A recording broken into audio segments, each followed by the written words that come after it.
안녕하세요. 저는 올해 40대가 된 여자입니다. 저는 얼마 전 남편과 다시 재혼을 했는데요. 지금 생각해보면 어떻게 이런 일이 생기는지 지금 생각해도 웃음만 나옵니다. 오늘은 저의 이야기를 한번 들려드릴까 해서 사연을 써요. 우선 저와 남편은 20대 때 처음 만났습니다. 같은 대학교 출신이었는데 시험 기간에 도서관에서 공부를 하다가 화장실이 급해서 잠시 자리를 비웠는데 갔다가 오니 제 자리에 커피와 메모지가 있더라고요. 앞자리에 앉은 남자인데 혹시 시간 되시면 연락 주세요 라고 하며 자기 전화번호를 적어놓고 갔습니다.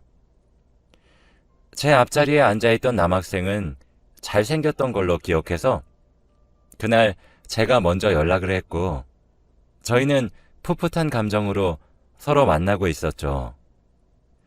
그때 남편은 저보다 2살 많은 오빠였는데 의대를 다니고 있었습니다. 저는 평범한 과였지만 남자친구는 의대를 다니고 있어서 왠지 모르게 어깨도 솟고 자랑스럽더라고요.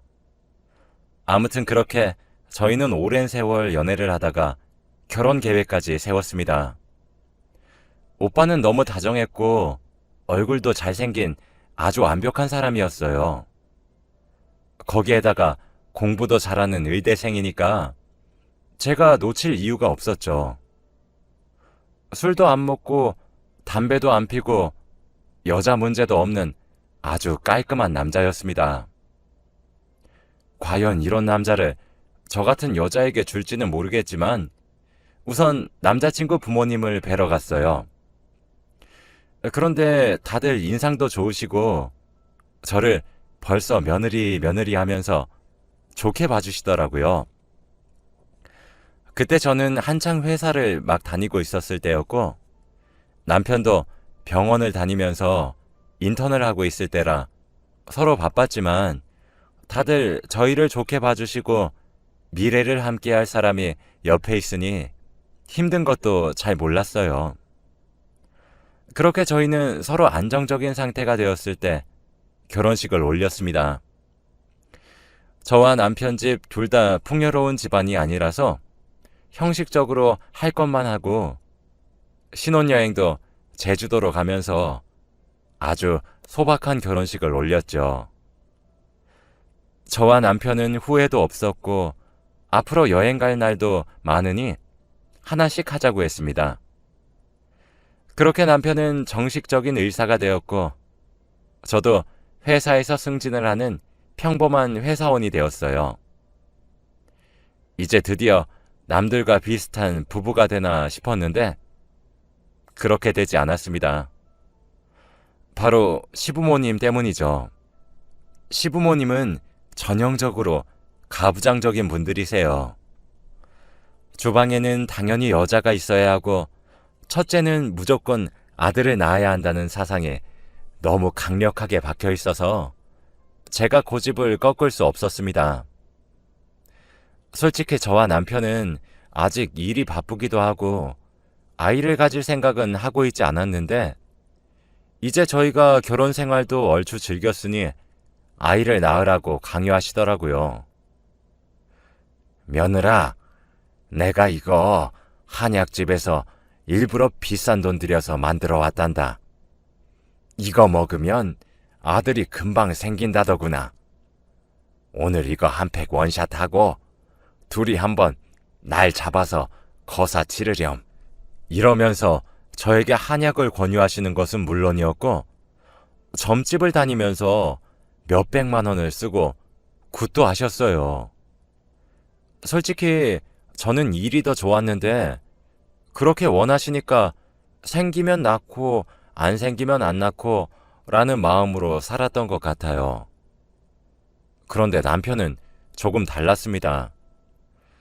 남편은 아이가 생기는 걸 완전 거부했어요. 늘 제가 어머니한테 한약도 받아오고 부적도 받아오면 곧장 뺏어서는 부모님에게 달려가 엄마, 내가 이런 거 하지 말라고 했잖아. 난 아직 아이 생각 없어. 지금 의사 일도 바빠 죽겠는데 언제 아이 키우고 그래? 우리 결혼하기 전부터 아이 없이 살기로 약속하고 결혼한 거니까 다신 이런 짓 하지 마. 라고 했거든요. 저도 처음에는 남편과 결혼하기 전에는 아이를 낳을 생각이 없었어요. 그런데 직장 일을 하니까 동료들은 벌써 자식들 100일 돌잔치하고 그러는데 저만 소식이 없으니 조금 소외감이 드는 것 같기도 하고 남편 닮은 잘생긴 아들이 낳고 싶기도 해서 결혼 후에 생각이 조금 바뀌었습니다. 남편의 마음을 조금이라도 돌리기 위해 우리 그냥 아이 낳는 거 어때? 하며 설득을 해도 완강히 거절하면서 안 돼. 그럼 우리 돈 언제 벌고 언제 모을래? 라고 하며 화를 냈죠.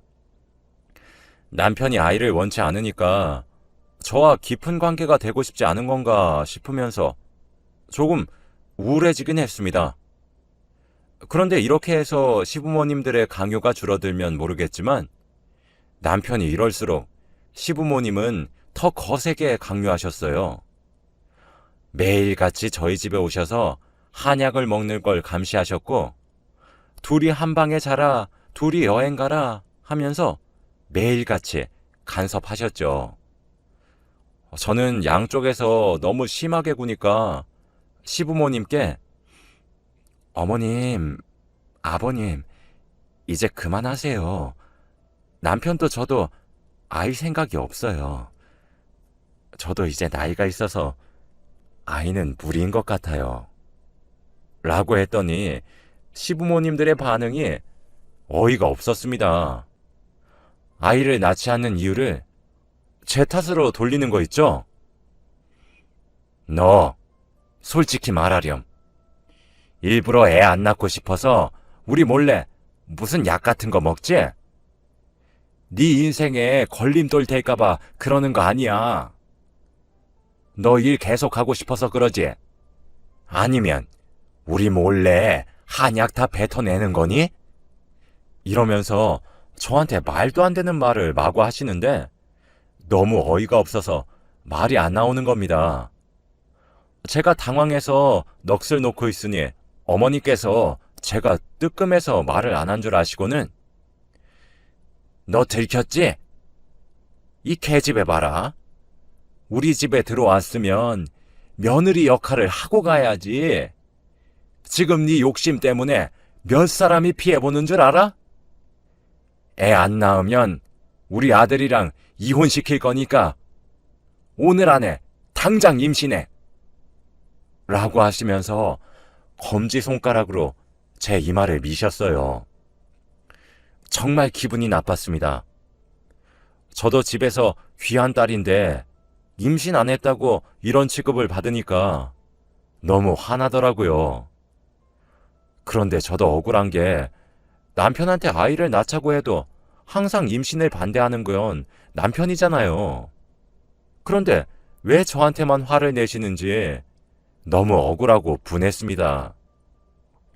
아무튼 저는 남편에게 오늘 시어머니께 당했던 일을 다 말하면서 기분이 나쁘다고 오빠가 제대로 부모님께 말씀 좀 드리라고 했어요. 그런데 남편이 하는 말은 정말 충격적이었습니다.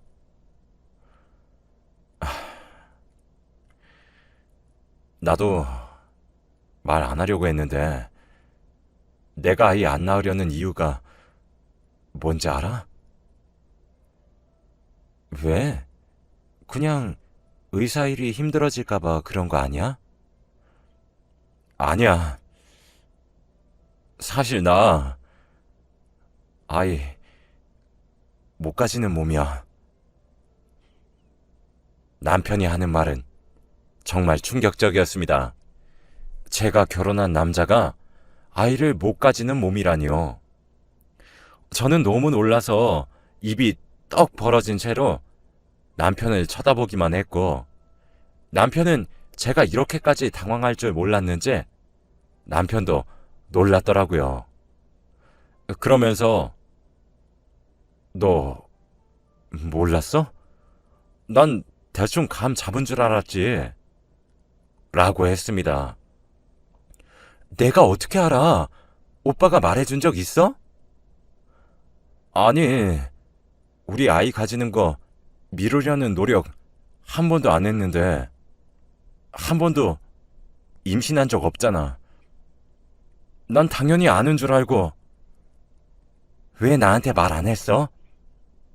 그냥, 원래 결혼 전부터 말하려고 했는데, 어차피 네가 임신 생각 없다고 했고, 나도 어차피 그런 몸이니까, 서로 좋다는 생각에 그냥 말 안 했지.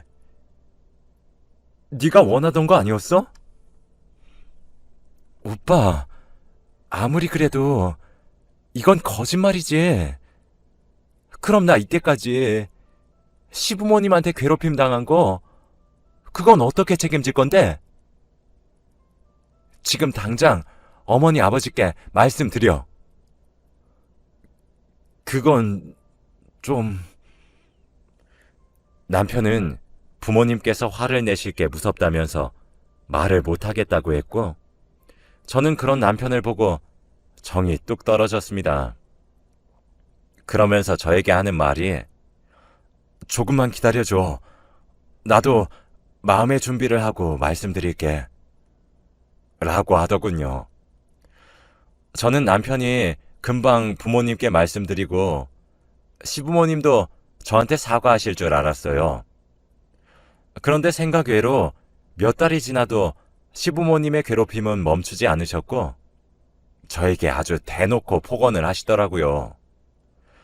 저보고 아이를 낳지 못할 거면 이혼하라고 하셨고 자기네들 아들이 저한테 너무 아깝다고 하는 겁니다. 이럴 때마다 남편에게 내가 언제까지 이런 대우 받으면서 살아야 하냐고 화도 내보고 당장 당신한테 문제가 있는 거라고 밝히라고 하면 남편은 늘 나중에 곧 이러면서 시답지 않은 말들만 했고 저는 더 이상 참을 수 없었습니다. 그래서 저에게 폭언을 하시는 시부모님 앞에서 오빠가 원인이에요 라고 외쳐버렸죠. 제가 이렇게 외치고 시부모님은 당황하실 줄 알았어요. 그런데 오히려 더 화를 내시면서 뭐? 네가 지금 임신 안 되는 거 가지고 우리 아들을 이용해? 너 진짜 못돼 먹은 애구나. 당장 이혼해! 라고 하는 겁니다. 저는 그때 결심했어요. 이 집안은 저랑 안 맞다는 사실을요. 그래서 바로 그날 남편과 이혼을 결심하고 짐을 싸고 집을 나왔습니다. 병원에 있던 남편은 저에게 수많은 문자와 전화를 했지만 다 무시했고 친정집으로 갔어요. 남편은 제발 한 번만 다시 고민해달라고 지금 당장 이야기할 테니까 제발 한 번만 믿어달라고 했지만 저는 그때도 남편이 이상한 핑계를 대면서 미룰 걸 알았기에 답하지 않았습니다. 그리고 남편은 결국 이혼을 해주었고 각자의 삶을 살게 되었죠. 다들 주위 사람들이 의사 남편에다가 잘생기기까지 한 남편과 왜 이혼했냐고 묻는데 차마 제 입으로 남편의 유책 사유 때문이라고 말을 못하겠더라고요. 그렇게 말할수록 저만 더 부끄러워지고 창피했습니다. 그래서 그냥 성격 차이라고 하면 더 이상 물어보지 않더라고요. 저는 남편과 이혼 후 단 한 번도 연락하지 않았고 남편이 일하는 병원 근처도 가지 않았습니다. 남편이 일하는 병원은 저희 친정집과 가까웠는데 일부러 아프면 더 멀리 있는 병원으로 갔고 저희 엄마 아빠도 그 병원을 가지 않았죠. 그렇게 한 몇 달이 흘렀어요. 전 그동안 친구들도 만나고 남자들도 만나면서 평범한 날들을 보내고 있었습니다. 그렇게 살다 보니까 왜 진작에 이혼을 하지 않았나 하는 생각이 들면서 과거가 너무 후회되는 거 있죠? 그때 시부모님한테 하대받은 거 생각하면 아직도 화가 납니다. 아무튼 그렇게 반년 이상을 오로지 저를 위해 살았던 것 같아요. 그런데 어느 날이었습니다. 제가 일을 마치고 집에 오는 길에 저희 집 앞에 낯익은 한 사람이 서 있더라고요. 저는 한눈에 보고 알았습니다. 바로 저희 예전 시어머니였어요. 저희 집이 주택이라서 돌아갈 방법이 없었기에 마주칠 수밖에 없었죠. 제가 먼저 다가가서 오랜만이네요. 무슨 일이세요? 라고 했어요. 그런데 전 시어머니는 저에게 다가와서 며느라, 제발 다시 우리 아들과 합쳐주면 안 되겠니? 라고 하는 게 아니겠나요? 저에게 모진 말을 내뱉고 임신 못한다고 욕하던 게 엊그제 같은데 갑자기 불쌍한 표정을 지으면서 그렇게 말하니까 정내미가 뚝 떨어졌습니다. 우리 아들 너랑 이혼하고 많이 이상해졌어. 우리와 말도 안 하고 집도 나가서 안 들어와. 다른 여자 만나라고 했지만 너 아니면 안 되겠대. 그리고 그때 말한 우리 아들 그 사정 말이다. 아들이 말해주더라고. 그런 이유인데도 사랑해주는 사람 너밖에 없었다면서. 난 믿기지가 않아서 검사해봤더니 정말 네 말이 맞더라. 내가 미안하다. 그러니 제발 딱 한 번만 다시 생각해주면 안 되겠니? 어머니, 그때 제가 말씀드렸을 때 뭐라고 하셨는지 기억하세요? 저한테 못돼 먹은 애라고 하셨어요. 전 아직도 그때 일이 생생하게 기억이 나요. 저는 어머니를 보니까 더 예전처럼 돌아가고 싶지 않네요. 아직도 어머니가 검지손가락으로 제 이마 치셨던 게 생각나요. 재결합 생각 없으니 제발 돌아가세요. 전 시어머니는 끝까지 자기 가족 살려달라고 아들 없이 못 산다고 하시면서 저에게 애걸복걸 하셨지만 저는 끝까지 뜻을 굽히지 않았습니다. 저는 과거의 제가 너무 불쌍하고 지금 생활에 너무 만족하면서 살고 있거든요. 그런데 저는 그날 이후로 일상생활이 조금 불가능해졌어요. 생활을 하는 내내 전 시어머니가 찾아와서 저에게 애걸복걸 했던 상황이 떠올랐고 전 남편이 지금 집을 나가서 들어오지 않고 있다고 하는데 그 바보 같은 사람이 밖에서 어떻게 살고 있을지 너무 걱정이 되었거든요. 어디서 집을 구해도 부동산 사기만 당할 것 같은 전 남편이 조금씩 걱정이 되었고 전 시부모님들도 하루 종일 남편을 걱정하고 있을 생각을 하니까 조금 마음이 여려졌습니다. 그렇게 생각하면 안 되는데 계속 전 남편이 머릿속에서 맴돌았고 어찌할 바를 모르겠더군요. 솔직히 전 남편에게 연락이라도 해볼까 싶었지만 그건 너무 선을 넘는 것 같아서 참기로 했어요. 그렇게 한 며칠간을 그 생각에 사로잡히다 보니 제가 실수로 운전 실수를 하고 말았습니다. 브레이크를 밟아야 하는데 실수로 엑셀을 밟아서 교통사고가 났는데 아주 크게 났죠. 멀리서 과속을 하며 오는 화물 트럭과 부딪혔는데 제 차는 완전 뒤집어졌고 구출이 되자마자 차는 폭발했습니다. 조금이라도 늦게 구출을 했으면 저는 아마 차에서 생을 마감했을 거라고 하더군요. 아무튼 저는 아무것도 기억이 나지 않는데 일어나니까 병실이었어요. 온몸이 죽을 듯이 아파오는데 특히 허리가 미친 듯이 쑤시더라고요. 제 병실엔 부모님이 계셨는데 제가 일어난 것을 보고 드디어 일어났어! 라고 하시는 겁니다. 알고 보니 제가 5일 만에 일어났다고 해요. 저는 엄마 아빠에게 어떻게 된 거냐고 물어보고 싶었지만 입은 움직이지 않았고 결국 아무것도 물어볼 수 없었죠. 그렇게 한 2주 정도 치료를 받으니까 일반인처럼 말을 할 수 있게 되었답니다. 그런데 제가 들은 내용은 정말 충격적이었어요. 제가 사고가 났을 때 허리 척추가 정말 심하게 망가졌는데 잘못 수술하다가 신경을 건드릴 위험이 너무 커서 아무도 수술을 하려고 하지 않았대요. 신경 잘못 건드려서 하반신 마비라도 오면 자기네들 의사 인생 망한다면서 저의 수술을 거부했죠.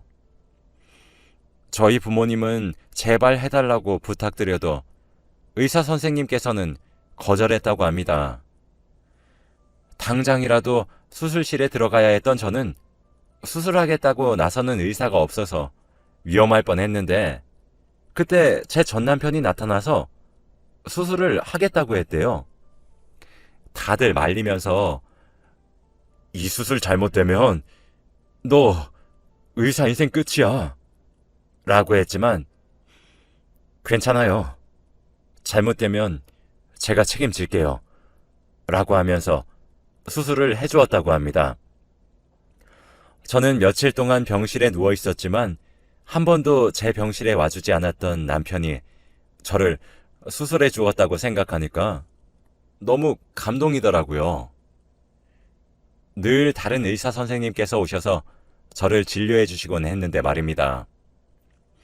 솔직히 한 번도 찾아오지 않는 남편한텐 서운하긴 했지만 한편으로는 조금 미안했습니다. 간호사분들은 제 병실에 수액을 갈러 오시거나 혈압을 확인하러 가끔씩 오셔서 혹시 환자분 김성민 교수님이랑 무슨 사이예요? 정말 환자분 관리 아주 철저히 하고 계세요.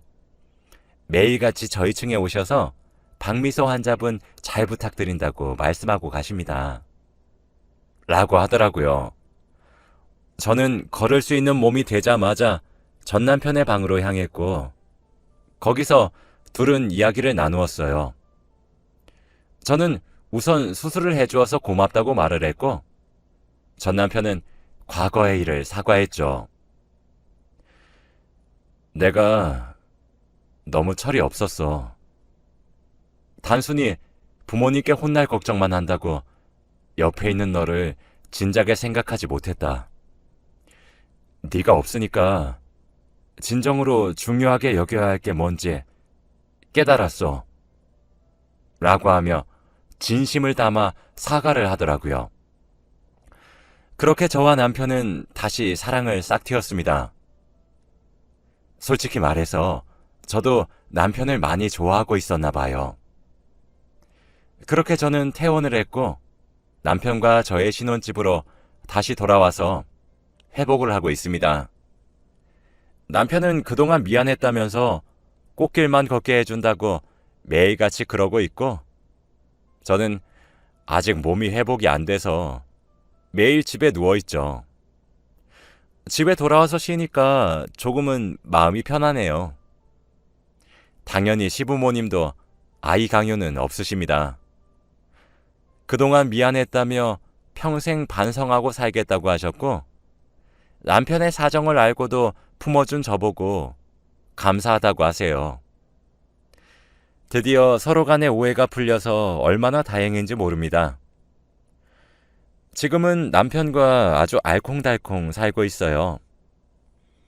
남편은 요즘 수술 때문에 바쁘지만 집에 돌아오면 제 병간호도 해주느라 바빠요. 남편이 제 허리 수술을 잘해줘서 큰 후유증 없이 살고 있습니다. 지금 생각해보면 그때 남편과 이혼을 한번 하길 잘한 것 같아요. 제가 없어지니 저에 대한 소중함도 배우고 그런 것 같네요. 여러분들도 시댁살이로 힘드시다면 가차없이 이혼하세요. 그러면 여러분의 소중함을 시댁에서 느끼실 겁니다. 제 이야기는 여기까지예요. 들어주셔서